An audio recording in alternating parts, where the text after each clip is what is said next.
division and served during the Vietnam War. He received the Purple Heart in 1967.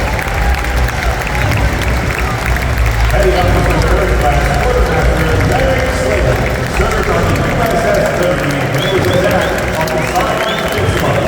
He received the Purple Heart in 1967. Also aboard the second class, Richard Briscoe, served in the Vietnam War and was wounded during the Tet Offensive in 1968. He received the Purple Heart in 1968.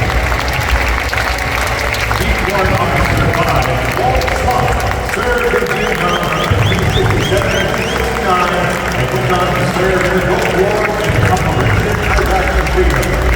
He received the Purple Heart in 1969. Lieutenant Colonel Hugh was one of the most decorated helicopter pilots during the Vietnam War. He flew more than 3,300 combat hours and was shot down 16 times. He was awarded numerous decorations and medals, including 3 Purple Heart medals, 2 in 1969 and 1 in 1972.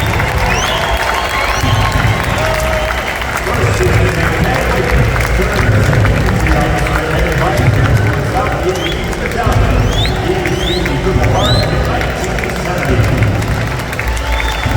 And Brigadier Stephen Quote was serving on the USS Buffalo when the ship was attacked and captured by North Korea. Legendary Quote and the shipmates were taken as prisoners of war for 11 months. He received the Prisoner of War Medal and 2 Purple Hearts in 1968.